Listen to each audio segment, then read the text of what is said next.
Welcome to Inspiring Business with your host, Mark Bullock, who is the co-founder of videosocials.net and of videointerviewpodcast.com. In every episode, Mark interviews business and organizational thought leaders who share their stories of how they inspire others by making a difference. You can find this show on videosocials.net and YouTube, LinkedIn, Facebook, and almost any podcast platform of your choosing. Welcome, and I'm delighted today to have as my guest Cari Rincker. Now, Cari wears many hats. She's a lawyer, a mediator, an author, a blogger, a farmer, and a mother. She is the principal attorney at Rincker Law, PLLC, where she focuses on food, farm, and family. She has offices in both Illinois and New York City. I imagine the farm is in the Illinois area. New York City is more of a law office, I assume. She has a podcast titled The Billable Mom, where she discusses how to calm the chaos 6 minutes at a time. Cari, it's been a while since we've seen each other. It's so glad to get some FaceTime with you and have a conversation today. Yeah, absolutely. Great to hear your voice and see your face. Looking forward to today's conversation. It's absolutely terrific. And as I mentioned before, I really do like to start with, your story, your why, how you came in to be wearing all of these hats, and what your background is that had you decide to really even start, because starting a podcast is a big deal. And so how does it all culminated? Yeah, so in way of background, I am a total farm girl. I grew up baling hay and showing cattle through 4-H and FFA, and I actually have advanced degrees in animal science. I did all of that before going to law school, and I had the idea that I was going to be a food and agriculture lawyer when I went to law school, but there's a saying that sometimes with lawyers, you don't find your practice finds you, and and I'm very much a family law attorney. So I my joke is I do both horses and divorces. But my life has sort of come full circle. I mean, I grew up in a small town, and I've lived a lot of different places all around the country, and even, internationally. I went to law school in and around New York City. I lived there for a decade of my life, and I'm now back in my hometown raising my 2 children. And so, yes, I have a small little farm. I was up this morning planting strawberries. So my life has changed a lot from the Upper West Side. That's absolutely fantastic. So, now that there's children, what is it like running a law practice as a mom? It has been by far the hardest chapter of my life. Like, motherhood in and of itself is difficult. I'm also a single mother, which is like a whole other level. As a family law attorney, I work a lot with single parents or parents who are transitioning to become single parents. And I have a whole new respect now for all of my clients. And then to do all of that while, being an entrepreneur, by running a law practice. I mean, it's a lot. And I think that part of the inspiration of me starting the podcast is that, I don't have the answers. I just have all the questions, and I wanted to have conversations with other women. That's fantastic. So tell me about the Billable Mom podcast, because I have watched a couple of episodes. Full disclosure, we're kind of your logistical support in setting that up, which I'll talk about in a minute. But so you've already indicated that you're coming at it from a perspective of maybe you don't have all the answers yet, but you know that those answers are available through conversation, and I applaud you because you're making that conversation available for the rest of people in your situation. Yeah, absolutely. I mean, I'm a mother of 2, and my second child is just a little over a year old right now. And after she was born, I remember I was just holding her. I was kind of on quasi-maternity leave. I was just holding my baby. And then I was running my whole law practice with my left hand, holding my baby with my right hand while she was sleeping. And I'm just thinking to myself, there's got to be an easier way. Or I just wanted to have conversations with other women who had navigated that, whether or not that they were lawyers or not, just other professional women. And I think that is really where the infancy of the Billable Mom, was created. And so tell us a little bit about your guests. Are they primarily practicing professionals? Are they employees? Are they other attorneys? So we were leaning heavily right now towards lawyers, but we've actually had a nice mixed bag. For example, I have a travel agent that I've known for a very long time. And I met her through a networking group in New York City, Laura Hannaford, who was on, I think, episode number 4.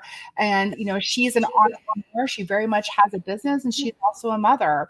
I also had my own sleep coach. I was struggling, as a working Oh, wow. my son, who was not sleeping at the time. Mhm. I think, he was, I won't even go into all the details of how difficult that was, but I had her on the podcast, and I actually just had a conversation with her yesterday as I'm trying to sleep train my daughter. So I'm trying to also bring in the people that not only have businesses that support, billable moms, but then they are themselves working parents too.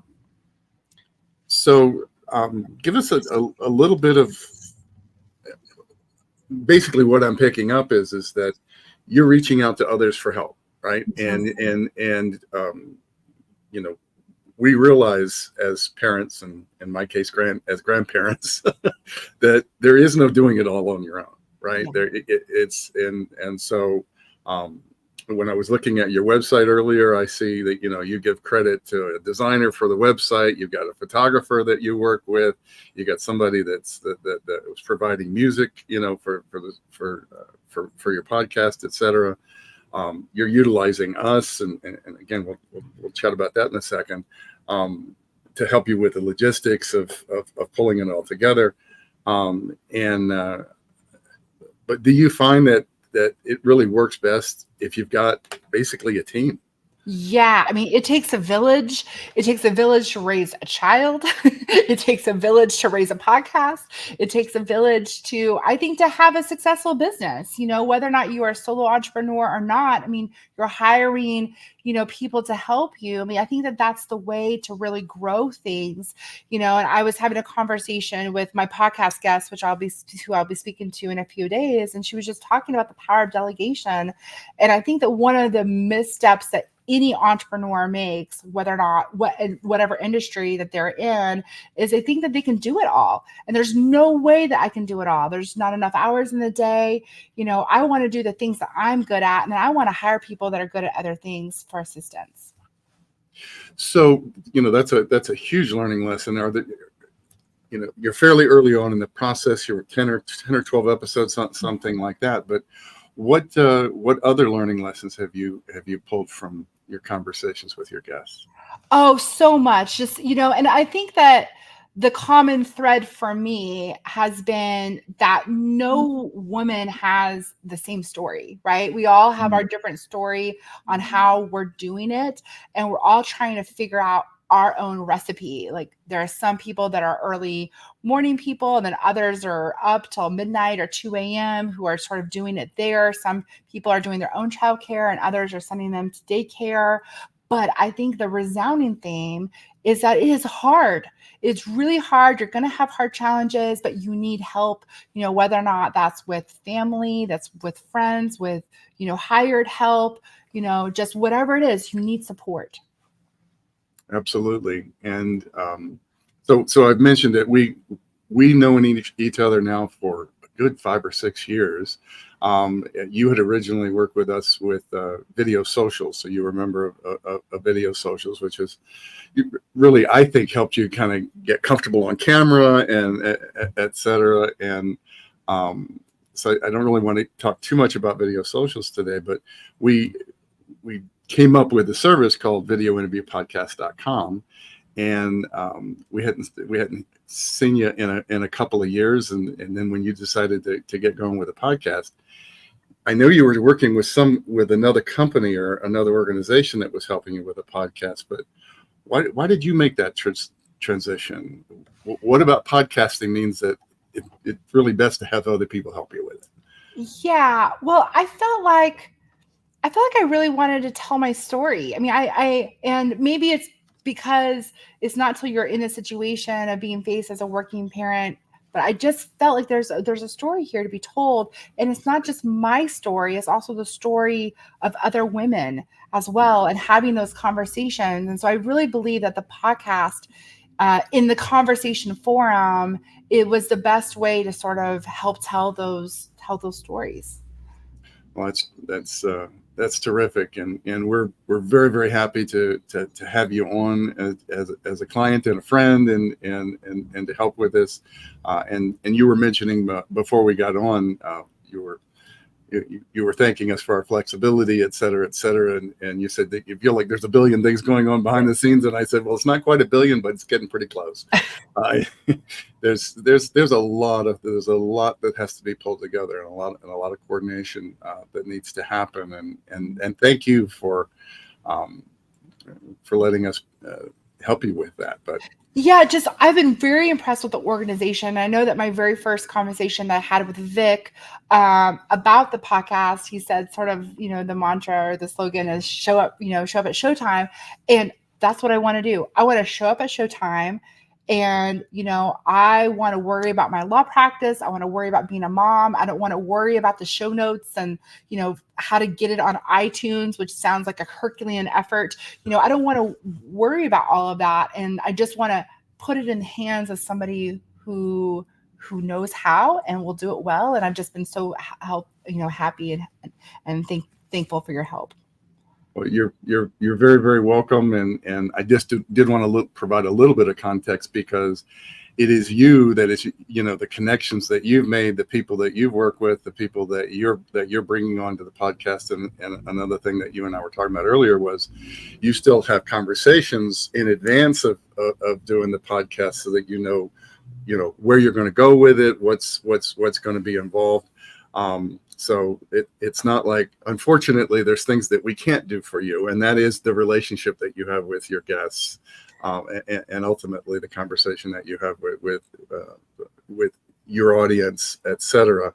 But we certainly endeavor to try to handle all the logistics that are behind that. Yeah, that's another reason why I just really love podcasting, is that it kind of gives me an opportunity, or forces the opportunity for me to reach out to people and, to kind of have that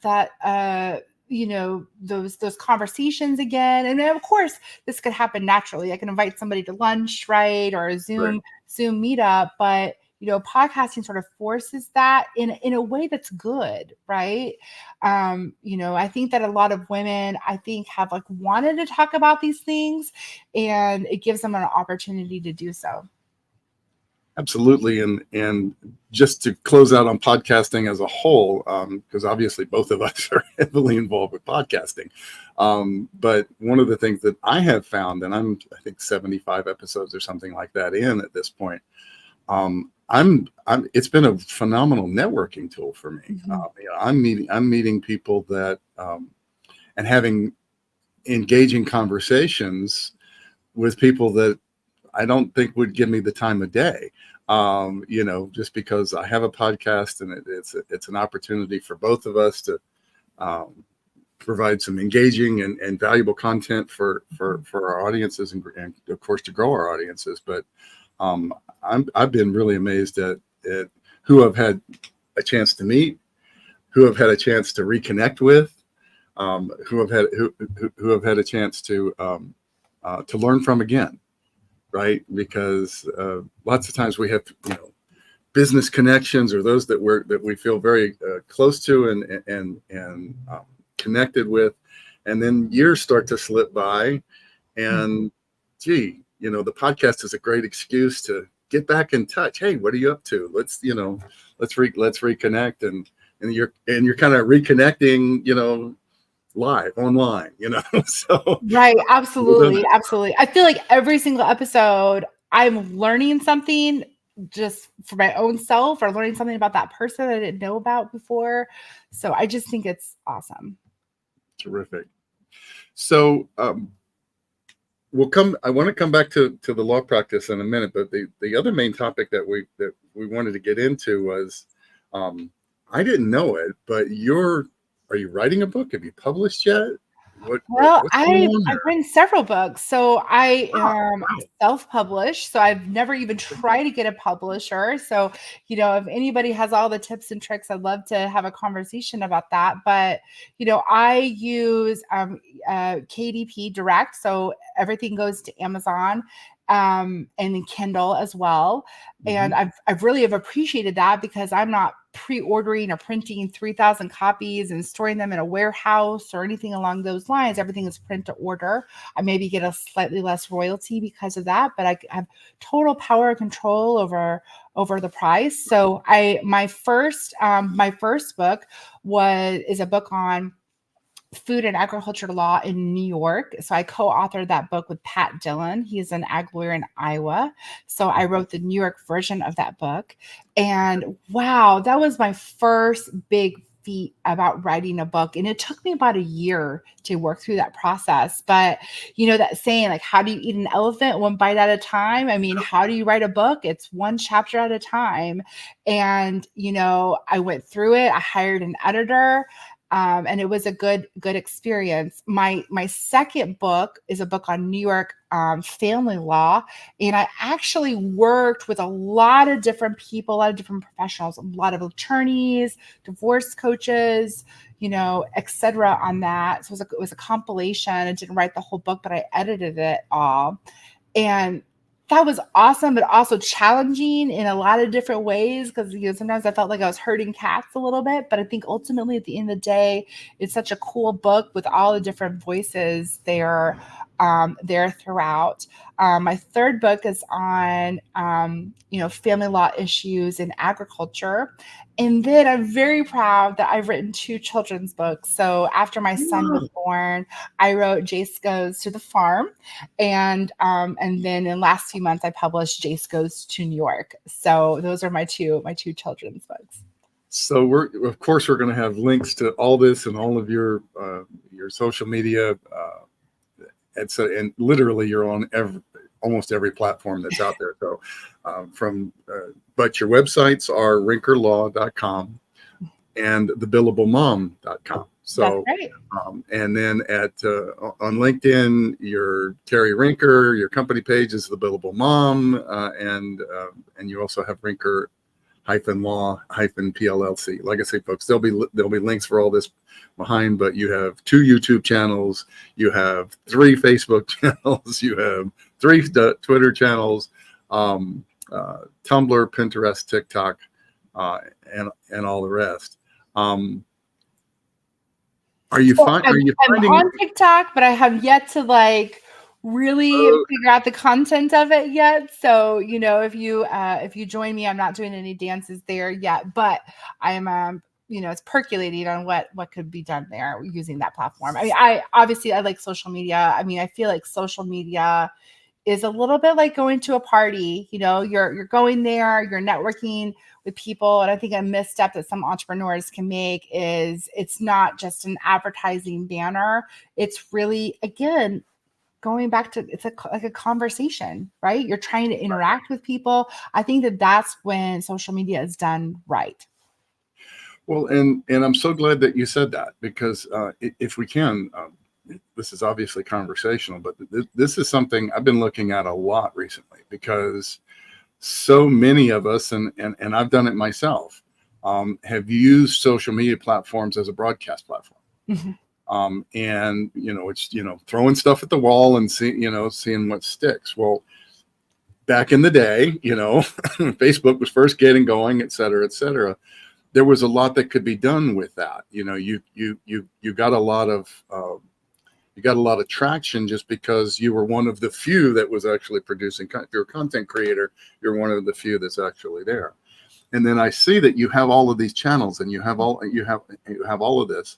And I didn't have time to dig too far into it, but I was thinking, I bet she actually pays attention to these channels, and she's actually commenting on other people's stuff. Is that what you're doing? And how do you find the time? Yeah, I mean, it comes and goes, right? On my ability to find time. I mean, I do all my own marketing, and I have had I've had thoughts about hiring a marketing person at this point in my life, to help manage this. And I don't think that it's wrong to do that. I mean, I think that, entrepreneurs need to not be afraid about letting go. But, I think entrepreneurs are missing things when they're just posting and not remembering about the conversations that can take place. So yes, I am commenting. Yes, I am trying to interact. It's probably not to the level that, I wish it was. I remember at the infancy of my law practice, I was really big on Twitter. Before it was X, it was Twitter. And I would go to tweet ups when that was a thing, right? People would meet up in person that they were like Twitter friends with. And I just thought that was just such a cool way where like social media can come to life, but it's like, it could be very much the same way with all these other platforms. So I try to have there be ways where people can interact to things. Right. And of course, inviting the interaction as well. Yeah. And I've often said to many clients and members of Video Socials, et cetera, look, when you're posting content, you're a content creator, and we all are. If we're creating videos, we're creating social media posts, et cetera, we're content creators. That is the start of a conversation. That's an opening for conversation to happen. And I think there's that a lot of people are trying to use it as an automatic, again, as a broadcast medium. So take to heart, folks, what Cari's talking about, and that is that these are human beings. We're not recording this for you and I. We're recording this for our audiences. We're recording this for those that are paying attention to us, and they're human beings. They're not just another number on a social media platform. They're not just a profile that we're connected to or whatever it is. These are human beings that we're speaking to. And of course, we'd love to get comments back, and et cetera. So I did want to take a step back because I think that, what's all behind this and how you pay the bills is as an attorney and a mediator. Why mediation? Oh, I love mediation. I probably don't do enough mediation that I wish I was, but I am so passionate about families trying to resolve their issues out of court. I mean, especially if there are children involved. I have been involved in commercial litigation with businesses. Okay. And I can tell you that, I had a client once who ended up in war in court with who they thought was a colleague, another vendor, and they had a relationship for decades. I mean, they are not doing business together anymore. The business relationship is severed. So what do you think happens to families with children after they go to war in court?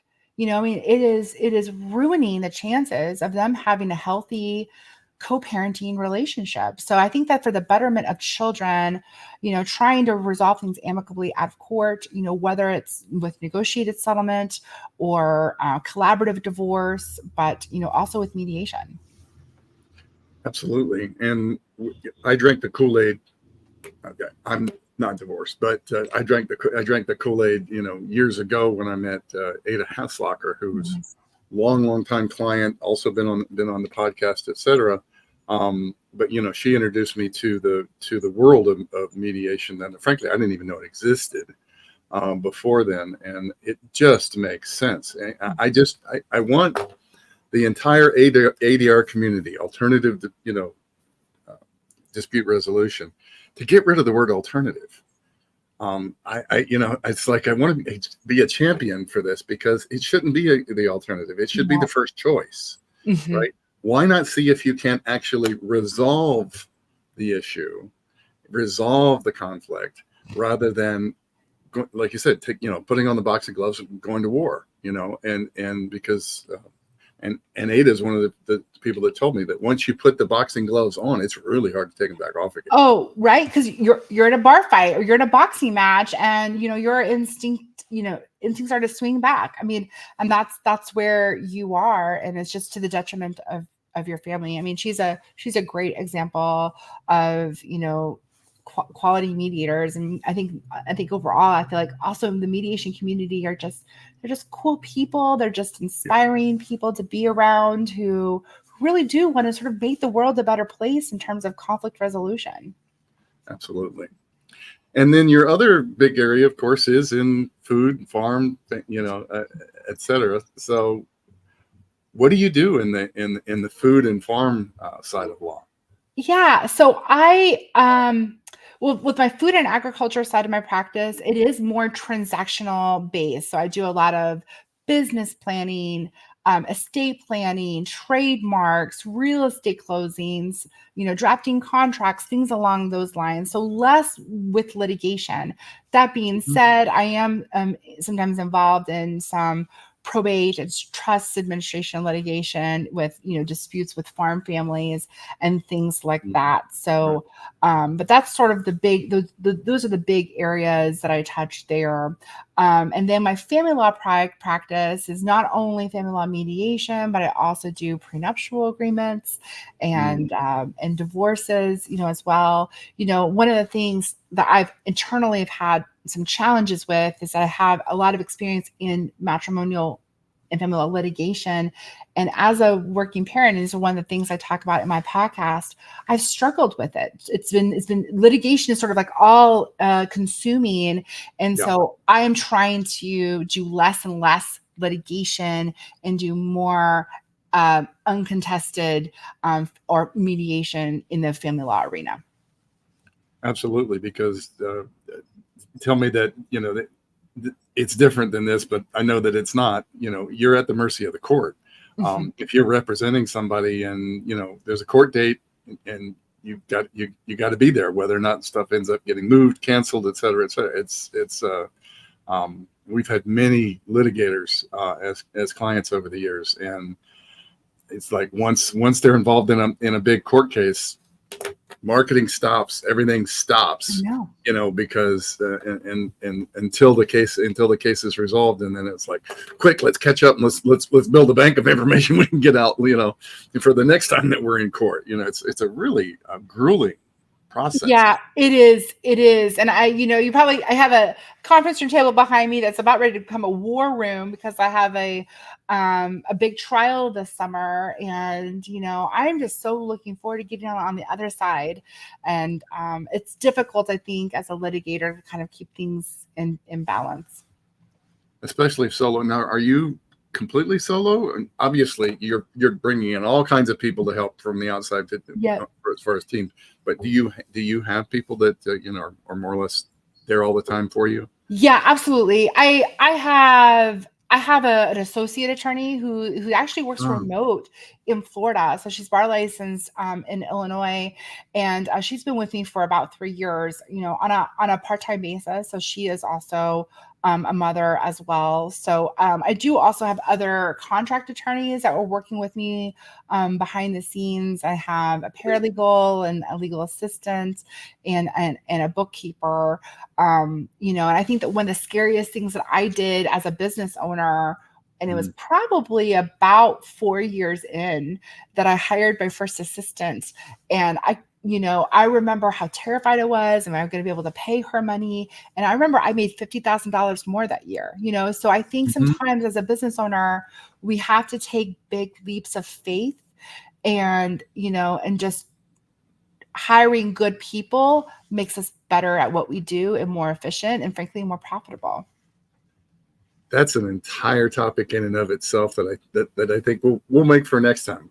So maybe we'll come back and talk about scaling from that solo entrepreneur to the small firm, because it is a huge step. There's a whole lot of moving parts in it. But if it's done well, you're an example of it. Then you can be super mom, super lawyer, super because you have the support and the people that are.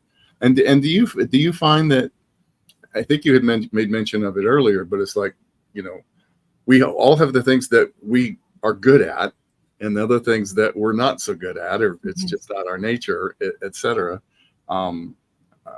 when you're bringing somebody in, whether it be a contract, whether it be, on staff, whether it be a service that you're providing, I imagine that you're focusing on they're helping fill in those gaps. They're filling in the soft spots, the spots that aren't necessarily the best, your best things to be doing or the most natural for you.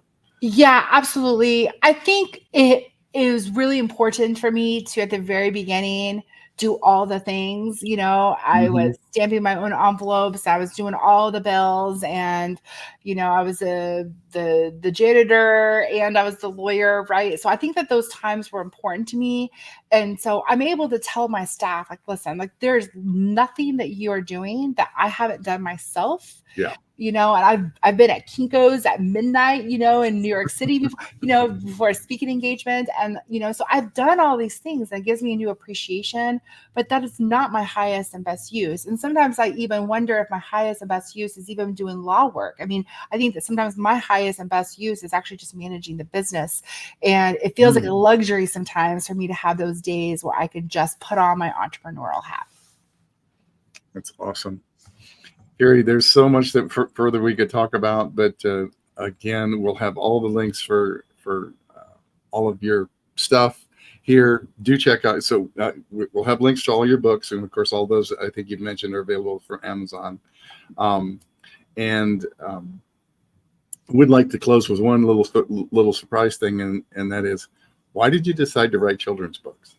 Oh man, I think I have kind of always wanted to be a children's book author. And I think it's not until you're holding a little baby in your hand, that you can really see the magic of children's books through their eyes.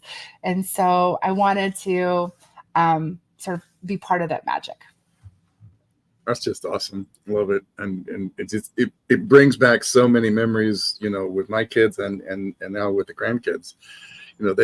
They'd have their favorite stories, and as an adult, it's like, I have to read this book one more time, pull out my hair. But they connect, and the repetition and the rhythm of the words and getting into character, because you turn into an actor when you're reading a child a book, right? So, what a wonderful thing to do. Thank you for doing that. I really appreciate it. We'll definitely want to check it out. Thank you, Cari Rincker. Is there anything else that you wanted to close with? Or no, thank you for everything that you do to help support me and other entrepreneurs. Absolutely. You take care. Thanks, folks. Stick around. You've been listening to Inspiring Business with your host, Mark Bullock. Your positive comments, likes, and most importantly, your sharing of this show with others is greatly appreciated. Don't forget to subscribe to the Inspiring Business Podcast on whatever platform you prefer. You can catch prior episodes on videosocials.net and on YouTube, LinkedIn, Facebook, and all the major podcast platforms.